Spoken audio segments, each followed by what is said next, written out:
أعوذ بالله من الشيطان الرجيم. بسم الله الرحمن الرحيم. الحمد لله رب العالمين، والصلاة والسلام على أشرف الأنبياء والمرسلين. أيها المسلمون الكرام، أحييكم بالتحية الإسلام تحية طيبة، والسلام عليكم ورحمة الله وبركاته.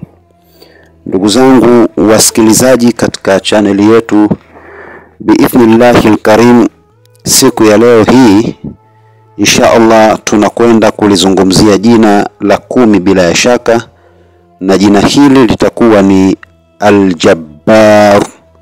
Jina zito kabisa, Jabbar, jina kubwa.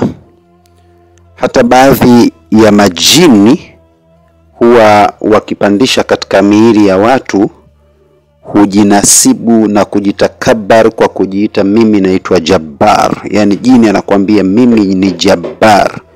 Unamuuliza wewe nani, anakuambia mimi ni Jabbar. Sasa hii ni hatari. Jabbari ni jina la Mungu. Lakini kama binadamu ataitwa Jabbar, basi huwa haitwi Jabbar, bali huitwa Abdul Jabbar. Abdul Jabbar. Sasa insha Allah biidhnillahil karim, katika siku hii ya leo tunakwenda kujifunza Ismullahil Azim Al-Jabbar, jina kubwa kabisa la Mungu la Al-Jabbar. Kama tulivyokuambieni kwamba kila siku lazima tukuleteeni maudhui tofauti ili watu waweze kupata faida na watu waweze kujifunza. Kwa hiyo tunatamani sana kila mmoja katika sisi aweze kuhakikisha kwamba anakuwa na daftari na kalamu au notebook, kisha anakuwa ana noti hivi ambavyo tunakuwa tunavifundisha kwa ajili ya faida yake. Sasa biidhnillahil karim, siku ya leo insha Allah tunakwenda kutazama jina Al-Jabbar, na jina hili ni katika majina makubwa tena mazito tena yenye habari kubwa sana. Lakini vile vile uzito wa jina hili Al-Jabbar ni 206. Kwa nini 206? Kwa sababu tumechukua jim ambayo ni 3, b ambayo ni 2, kwa 3 na 2 tunapata 5, alafu kuna alif inakuwa Jabba, kuna alif ambayo ni sawasawa na 1, kwa hiyo 5, 2 na 1 inakuwa ni 6, alafu Al-Jabbaru hile re ni sawasawa na 200, kwa hiyo 5, 2, 1 pamoja na 200 jumla vinakuwa ni 206. Kwa hiyo jina hili uzito wake ni nambari 206. Sasa nafikiri bila shaka utakuwa umenielewa maana ya uzito wa majina. Hivyo hata wewe binadamu pia jina lako lina uzito wake. Kila mtu jina lake lina uzito wake. Na insha Allah katika masiku ya mbele tutakuja kutoa darasa na mafunzo ya watu kujifunza ni nini watakachokifanya kupitia uzito wa majina yao, na ni nini wanachotakiwa kusoma kupitia uzito wa majina yao, na kupitia formula ya majina yao, na kupitia aya au kupitia Qur'ani inayoendana na jina lako. Kila binadamu katika jamii ana sura yake ambayo inaendana na jina lake, ambayo sura hiyo akiisoma vizuri atakuwa anatakasa sana mambo yake, kwa sababu ndiyo sura munasaba inayoendana na jina lake. Insha Allah si leo, lakini katika masiku mengine baada ya kumaliza huu mrorongo tutakuja kuelezea kila jina lina munasaba na Qur'ani ndani ya kitabu cha Allah subhanahu wa ta'ala. Lakini inshallah katika siku hii ya leo hebu tuendelee na hii Al-Jabbar. Lakini pia hii Al-Jabbar, kwa wale ambao bado hawajasubscribe katika channel yetu, tumekwambieni hili ni darasa. Hili ni darasa. Kama ni darasa, basi hebu ingia darasani kwa kusubscribe na kubonyeza alama ya kengele, ili mradi uwe unapata notification za darasa letu na kuendelea kulifuatilia, ili mradi ujifunze upate kujua na sisi tupate thawabu kupitia kujua kwako. Inshallah hili jina Al-Jabbar ni jina zito ambalo hesabu yake na uzito wake ni 206. Pia jina hili limetajwa katika aya ile ile ambayo tumekuwa tukiisoma siku zote, haina haja ya kuirudia. Lakini pia maana ya jina hili ni mtawala mkuu tena pekee, mtawala aliyekuwa mkuu wa peke yake, yule ambaye kwa ukuu wake hakuna mkuu zaidi yake yeye. Yeye Allah ndiye mkuu na ndiye Al-Jabbar, na hakuna mtu yoyote ambaye anatakiwa kujiita yeye ni Jabbar. Jabbar ni jina la Mwenyezi Mungu na Jabbar ni sifa ya Mwenyezi Mungu. Lakini pia wapo watu huitwa Jabbar, hawama Jabbar tunapokuwa tunawaita wewe ni Jabbar tunakosea, wewe ni Azizi tunakosea. Usimuite Azizi mtu, usimuite Jabbari mtu, bali muite Abdul Jabbar au Abdul Jabbar, muite Abdul Azizi, muite Abdul Karim. Usimuite mtu Karim au usimuite mtu Rahim, hii unakuwa unakosea, bali muite mtu Abdur Rahim au Abdur Rahmani, sio Rahmani, muite Abdur Rahmani. Au mtu anaitwa Malik, yule bana anaitwa Maliki Abdullah au Maliki Juma, no, usimuite Malik, muite Abdul Malik. Kwa hiyo wakati mwingine tunaweza tukawa tunafanya makosa sisi wenyewe bila kujijua katika kuitana majina yetu. Kuitana majina yetu, badala kumuita mtu jina lake, wewe ukamuita Mungu. Ukimuita mtu Malik, wewe Malik wewe, maana yake umemuita Mungu, tena umemuita katika dharau kabisa. Wewe Malik wewe, yani kakuumba, kakuleta duniani na kupa riziki, alafu namwambia wewe Malik wewe, hii inakuwa haifai, bali bora umuite wewe Abdul Malik. Basi hiyo inakuwa ni sawa kabisa, kwa sababu huyo ni mja wa Allah, muite Abdul Malik, sio muite Malik. Kwa naomba inshallah katika swala hili la majina ya Allah, hebu tuwe makini sana katika kuwaita watoto wetu. Ikiwa unataka kumuita, ongeza neno Abdul, Abdul, Abdul, hiyo itakuwa ni sahihi na ni yenye kufaa. Kwa hiyo jina la Allah subhanahu wa ta'ala, ikiwa ataitwa mwanadamu ataongezewa neno Abdu, Abdu, Abdu. Kwa hiyo naomba ifahamike hivyo. Sasa basi tunaenda katika utendaji wake wa hiya Abdul Jabbar. Abdul Jabbar utendaji wake ni mkubwa sana, na utendaji wake mashallah unawakosha wale wenye kupatiwa shida ya maumivu ya kuibiwa. Jina hili huangamiza mwizi kabisa kabisa, jina hili. Tena ukitaka hilo simama usiku wa kati. Usiku wa kati hapa tunakusudia ni baina ya majira ya kuanzia kwenye saa 8 ama saa 9 hivi. Huo ndio usiku wa kati, usiku mzuri, yani saa 9 za usiku ni usiku mzuri kabisa, ni usiku wa katikati. Kuanzia saa 8 mpaka saa 9 huu ni usiku wa kati. Baada ya kusimama usiku, chukua udhu wako safi kabisa, alafu utaswali rakaa 2. Hapo na kuelekeza, shika maelezo yangu katika tukio ambalo pengine unaweza ukawa umefanyiwa, labda umeibiwa. Utachukua udhu kisha utaswali rakaa 2. Rakaa ya kwanza utasoma suratul Fatiha pamoja na surati Nun, An-Nun, yani Nun wal qalami wama yasturun, mpaka mwisho wa hii sura. Kwa hiyo rakaa ya kwanza utasoma suratul Fatiha, alafu utaunganisha na surat An-Nun wal qalami wama yasturun mpaka mwisho, kisha utarukuu na utasujudu, utamaliza, utarudi tena katika rakaa ya pili. Wakati umeshamaliza rakaa ya kwanza, wakati unasimama rakaa ya pili, basi rakaa ya pili kama kawaida yake utasoma suratul Fatiha mpaka mwisho, na kisha baada ya hapo utasoma suratul Haqqa, yani al-haqqatu mal-haqqa wama adraka mal-haqqa kadhabat Thamud wama adraka mal-haqqa. Basi mpaka mwisho, imemtoka kidogo aya mbele, lakini ndio utaisoma hii suratul Haqqa mpaka mwisho. Na kama unaona huwezi kuisoma kwa kichwa, basi unaruhusiwa kushika msahafu. Yani unaweza ukawa na swali huko umeshika msahafu unaendelea kusoma ile sura yako ukiwa upo ndani ya mashafu yako. Kwa hiyo baada ya kumaliza kuisoma suratul Haqa, kisha utasimama hivyo hivyo, usibadilishe kisimamo. Umemaliza kusoma suratul Haqa, endelea kusimama hivyo hivyo, kisha utataja jina la ya Jabbar. Ya Jabbar, jina hili utalitaja mara 824.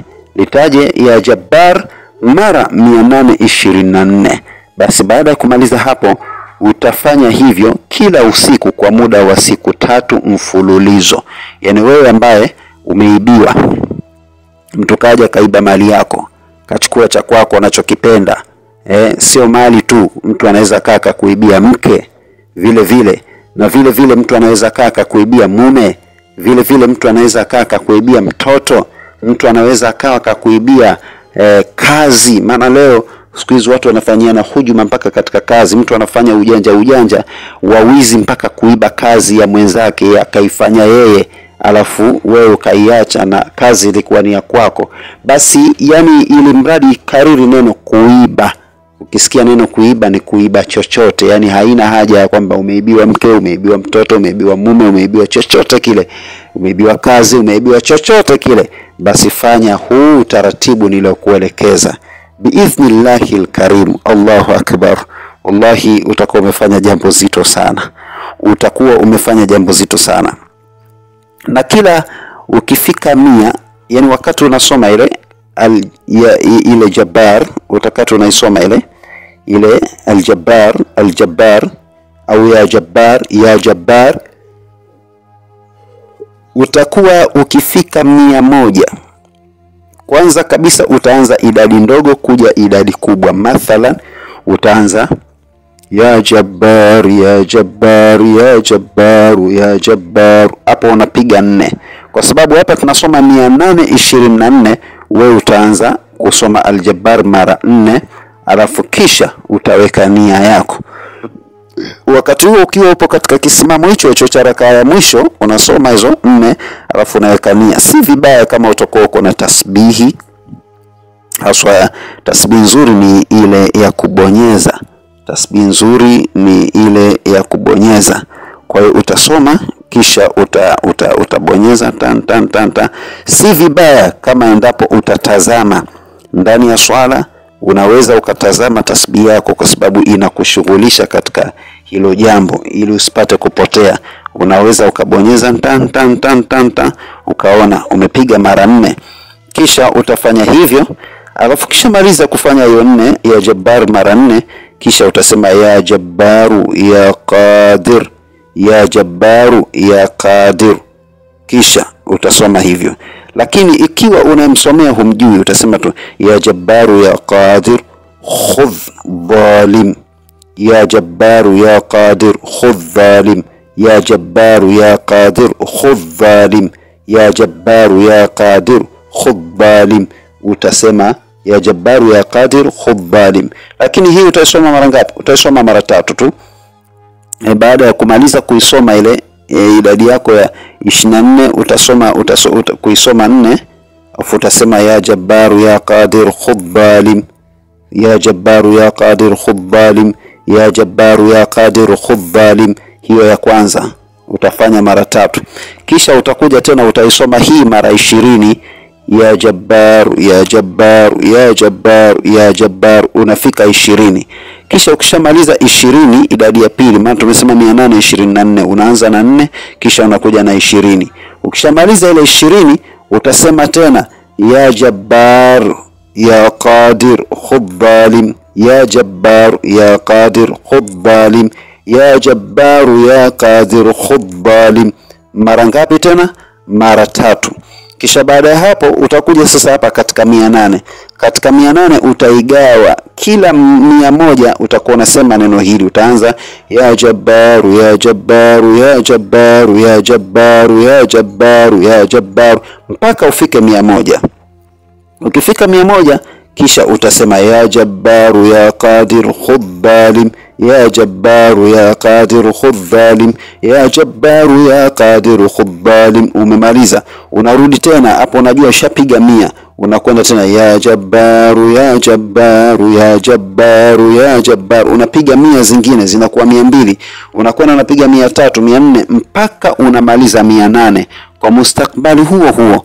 Lakini sasa kama adui yako unamjua au aliokibia unamjua, utasema ya jabbaru ya qadir khudh fulan dhalim, ya jabbaru ya qadir khudh fulani dhalim. Yani unamtaja fulani, labda ya jabbaru ya qadir khudh, labda khudh fulani dhalim, labda khudh Jeremia dhalim, labda khudh Khamisi dhalim, au ya jabbaru ya qadir khudh Nyemvule dhalim. Unaona, unajua sasa yule mtu ndo kanibia na nimemuona pengine katika kamera CCTV nimemuona, lakini kila nikimwambia arudishe kitu changu hataki, anakataa, anasema yeye hajaiba na yeye ndio mwizi. Basi utafanya vitu kama hivyo biidhnillahil karim, Mwenyezi Mungu atakufanyia wepesi na sahari, na yule mtu utakuwa umemuadhibu ipasavyo, umemuadhibu adhabu kali sana, kiasi ambacho hata kama ataguswa na kusema nirudishe kile kitu, pengine yule mtu ataenda kunisamehe, ni ngumu sana kuweza kumsamehe. Wewe mwenyewe utakuwa umemsamehe pengine kulingana na shida atakayokuwa naipata, lakini ni ngumu pia kuweza kurejea katika hali yake. Labda umshike kichwa au muombe tena dua, au mwambie Mungu, ya Rabbi, mimi ndiye nilikulalamikia kwa wizi wake huyu, lakini huruma yangu mimi ya Rabbi, kama jinsi ulivyokuwa wewe unavyotuhurumia, basi na mimi nimemhurumia mja wako, hebu mfanyie sahali katika matatizo aliyokuwa nayo. Basi Mwenyezi Mungu anaweza akamfanyia sahali na akakaa sawa sawa, akakaa vizuri. Kwa hiyo hiyo ndio hali iliyokuwa nzuri kabisa isiyokuwa na mashaka ndani yake, inshallah, juu ya dua ya kuweza kumfanyia mwizi.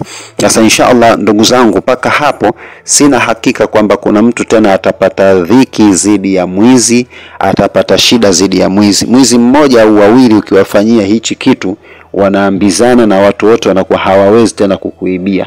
Hakuna mtu atakayeweza kukuibia.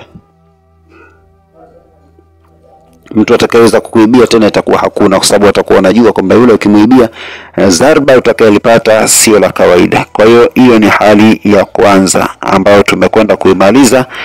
Tunakwenda katika jambo la pili insha Allah. Jambo la pili, kwa mtu ambaye atakayekuwa anaitumia hii ya jabbar yoyote, basi kama ni kumwangamiza adui yako, soma jina hili kwa idadi yake ya 206. Utachukua idadi ya 206, na 206 ndiyo idadi yake ya hii ya jabbar, na ukiwa utakuwa unasoma huku unamfikiria. Yani hii tena hiyo tena sio muda wa swala wala sio muda wote, bali wewe utakadiria sasa hivi ndo nataka niisome dua hii. Utakachokifanya, utachukua hii, utaanza ya jabbar ya jabbar ya jabbar ya jabbar ya jabbar mpaka idadi ya 206. Kisha ukishamaliza hivyo utasema dua hii, utasema Allahumma inni as'aluka bismikal jabbar anna fulani abduk. Unamtaja hapo, ukisema pale anna fulan unamtaja, kama ni fulani anaitwa Nyemvule utasema anna Nyemvule abduka. Kwa hiyo utasema Allahumma inni as'aluka bismikal jabbar anna fulani abduk wa tajabbara alayya wa anta jabbarus samawati wal ardh as'aluka an tajabbarahu wa tuqahhirahu ya jabbaru ya Allah. Narudia tena ili upate kuijua na kuielewa vizuri. Utasema hivi baada ya kwamba ushasoma hiyo, sasa utasema Allahumma inni as'aluka bismikal jabbaru anna fulan. Hapo kwenye fulani tumesema utamtaja jina lake ambaye unayemkusudia pengine ndio adui yako. Anna fulanu abduka, yani labda anna Nyemvule abduka, Huo ni mfano tu, kama kuna mtu anaitwa Nyemvule tumetolea mfano tu asije akajisikia vibaya. Anna Nyemvule abduka watajabbara alayya wa anta jabbarus samawati wal ard as'aluka an tajabbarahu wa tuqahhirahu ya jabbaru ya Allah.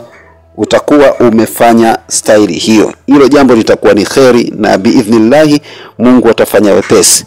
Lakini pia na ikiwa unataka akupende huyo mtu au mtu yeyote ambaye pengine unamfanyia kitu hichi ili ajenge mapenzi na wewe, utakachokisema sasa, Allahumma inni as'aluka bismika al-jabbar anna fulani abduka وتجبر علي وأنت جبار السماوات والأرض أسألك أن تجبره وتقهره يا جبار يا الله. Sasa hapa kwenye watukahirahu utasema watukahirahu ya jabbar, wewe utasema watukahirahu bil mahabba wal mawadda li ya jabbar. Kisha utasema ukishafika pale, Allahumma inni as'aluka bismika al-jabbar anna fulana abduka wa tajabbara alayya wa anta jabbaru samawati wal ardh as'aluka an tajabbarahu wa tuqahhirahu bil mahabbati wal mawaddati li ya jabbaru ya Allah. Hivyo ndivyo utakavyosoma au hivyo ndivyo utakavyosema. Kwa hiyo endapo utasema hivi ukaweka kitu mahaba, inabadilika, badala ya adhabu inakuwa ni mapenzi. Basi yule mtu anakuwa anajenga mapenzi makubwa sana na wewe, anakuwa anakupenda sana. Basi muda mwingi anakuwa akikutazama, akikuona, moyo wake unashtuka, unaumia, anachanganyikiwa, anajisikuta na maumivu makali dhidi ya kuwa mbali na wewe. Kwa hiyo hayo ni katika mahaba, endapo utakuwa unampenda na wewe unataka akupende. Kwa hiyo unaigeuza hii dua hii, badala ya kwenda kumuangamiza mtu, aidha badala ya kuwa maangamivu, hii dua hii inakwenda kuwa ni mahaba kwa mtu huyo. Biidhnillahil karim, mambo yatakuwa safi na salama. Lakini pia nafikiri paka hapo bila shaka utakuwa umelelewa jina la Al-Jabbar. Lakini pia naomba niseme kitu kimoja kwa wale ambao kuna yupo mtu mmoja aliuliza swali, na somo moja, karibuni watu watatu walitupigia katika namba yetu ya simu, mmoja yuko nje ya nchi, ametuuliza kupitia WhatsApp, amesema kwamba vipi ustadhi unahusika na masuala ya madawa, anataka dawa fulani. Lakini watu wawili katika watatu hao wameomba dawa ya kisukari, ni watu wazima kidogo, mmoja ni mama na mmoja ni mtu mzima tu wa kiume. Amehitaji dawa ya sukari, ataipataje? Na mwingine kahitaji dawa ya sukari, ataipataje? Mimi nataka niwaambie dawa ya sukari ipo na inapatikana, lakini ina masharti kidogo mazito. Endapo utayafuatilia vizuri masharti yake, wallahi utapona, kwa sababu dawa tunazo. Utapona vizuri na utakuwa safi na salama. Endapo utataka dawa ya sukari, tuambie, tutakupatia na tutakupa masharti yake. Mungu anasema wakulu washrabu, kuleni na kunyweni. Lakini kula vipi na kunywa vipi? Basi ndio Mungu pale akasema tena, falyanzuril insanu ila ta'amihi, mwanadamu ebu akitazame chakula chake.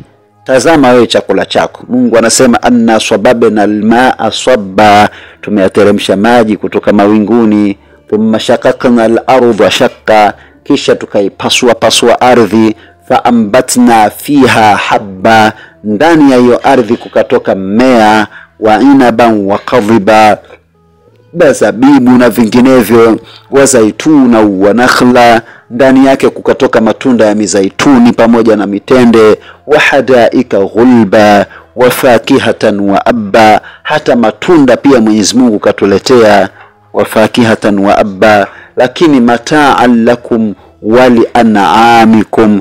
Mpaka mwisho wa hii sura Mungu kaelezea sana kuhusu ardhi na kuhusu chakula. Mungu anasema tutazame chakula chetu. Kwa hiyo unapojitibia kisukari lazima utazame kwanza chakula chako. Chakula chako unakila vipi? Unatumiaje chakula chako? Hapo sasa ndipo utaweza kupata njia nzuri ya kuweza kujitibia tatizo la kisukari na pia kuweza kutumia dawa za kisukari. Tunazo dawa nzuri kabisa mujarrab zisizokuwa na mashaka ndani yake, na yoyote atakayekuwa na hitaji anatumiwa, kama yuko Tanzania mkoa wote, kama yuko nje ya nchi. Tumekuwa tukituma dawa kwa kiwango kikubwa sana. Kwa wale watu ambao pengine wanajua tumewatumia dawa zetu za kisukari, wanaweza wakasema humu katika comment wao wameonaje hizo dawa baada ya kuzitumia. Alhamdulillah, sina hakika kama kuna mtu ambaye tumemtumia dawa zetu alafu akatumia alafu asilete majibu mazuri akasema bado nina kisukari. Sina hakika hiyo, lakini insha Allah naamini biidhnillahil karim yoyote atakayeweza kutumia dawa hizo atakuwa ni mwenye kupata shifa. Lakini pia maradhi mengi ambayo tunadili nayo, ila tu huu sio muda wa kueleza mambo hayo, kwa sababu leo tulikuwa tunazungumzia jina letu kubwa kabisa zito la Ya Jabbar. Leo tu nilikuwa najibu swali la wadau wangu wawili ambao waliuliza kwamba wanataraji na wanatamani kupata dawa ya sukari. Kwa bahati mbaya sana nilikuwa busy sana jana. Tena ubize wangu ulikuwa ni katika hizo dawa za kisukari, kwa sababu nilikuwa nimekwenda airport kwenda kutuma dawa ambayo inatakiwa iende Amerika. Na kwa bahati mbaya sana nikawa kabla ya kutuma ile dawa ikanilazimu niende mali asili, kwa sababu dawa zetu zinapokwenda nje ya nchi lazima ukaisajili kwanza mali asili, wanakupa karatasi yao ile, alafu kisha ndio unakwenda cargo. Ukishafika pale cargo yani ni cargo, either kuna sehemu mbili, kuna mali asili ama uende Wizara ya Kilimo. Sasa Wizara ya Kilimo ipo cargo kwa pale airport, lakini mali asili inapatikana huko Kariakoo, ile jengo la Mpingo. Kwa hiyo ikanilazimu jana kutwa nzima kuhangaika kwenda kutafuta kibali kile cha kuituma ile dawa, na baada ya kupatikana, na huwa kinapatikana tu kwa haraka, baada ya kupatikana basi biidhnillahil karim nikawa nimeipeleka tena ile dawa kwa ajili ya kuituma DHL. Sub DHL wapo nayo pale airport. Kwa bahati mbaya muda ukawa umekwenda sana, kwa hiyo ikashindikana. Maana yake Mungu akipenda ilikuwa leo nikaitume, na leo tena ndio siku ya sikukuu Mei Mosi. Kwa Mungu akipenda biidhnillahil karim kesho, na nimemstopisha mtu wangu nikamwambia bana al-akhi na kuomba tafadhali samahani ni swameh, inshallah kesho ndipo tutakwenda kuituma ile dawa pale DHL inshallah. Kwa hiyo na vile pia jana hiyo tukatuma dawa katika mji wa Moshi huku Tanzania, kwa watu wanaopajua Moshi, sehemu za Himo kule biidhnillahil karim. Kwa hiyo tunazo dawa za sukari na tunawatumia watu ili mradi wakatumie na waweze kupata kupona, na tunazo dawa nyingi za matatizo mbalimbali. Inshallah ikifika kipindi ambacho tutakachokuwa tukizungumzia mambo ya madawa, basi tutakupa nafasi pia ya wewe kuweza kuhitaji dawa ambayo pengine unaitamani na unaitaka. Lakini kipindi hichi bado hatuhitaji sana kuzungumzia mambo hayo, japokuwa tuna ilmu kubwa za madawa, lakini bado tunaendelea kudili na kusoma dua. Dua hizi ni muhimu sana, tunasimama sana kipindi hichi katika dua, na baada ya hapo inshallah ndipo tutaweza kwenda kukimbilia kusimama katika dawa. Tutatoa mafunzo ya vitu vyote, tunatoa mafunzo ya tiba za dawa na vile tunatoa mafunzo ya tiba za dua. Kwa hiyo kazi kwako kusuka ama kunyoa. Inshallah kufikia hapo, kwa wewe ambaye pengine unataraji kuweza kupata namba zetu za simu kwa ajili ya maswali na chochote kile ambacho unatamani kukijua, utatupigia kwa nambari ya 0713 52 19 44. Lakini pia kwa yule ambaye yuko nje ya nchi ataanza na +255 kisha 713 521944, yani 44. Lakini pia vile namba hizi zinapatikana kwa njia ya WhatsApp, lakini pia hata kwa njia ya kawaida. Mwisho kabisa ni kusisitize pia wewe ambaye bado haujabonyeza alama ya kusubscribe katika channel yetu, nenda ukabonyeza alama ya kusubscribe ili mradi uweze kuwa ni wa kwanza katika video yoyote tutakayoituma, uweze kuiona na kuweza kuifanyia kazi na kuweza kupata majibu yaliyokuwa mazuri. Kufikia hapo niseme kwamba ulikuwa nami ndugu yako al-akh Ustadh Muhammad Kundia At-Turiyu al-maarufu Anko K. Wal afwa minkum. Wassalamu alaikum wa rahmatullahi wa barakatuhu.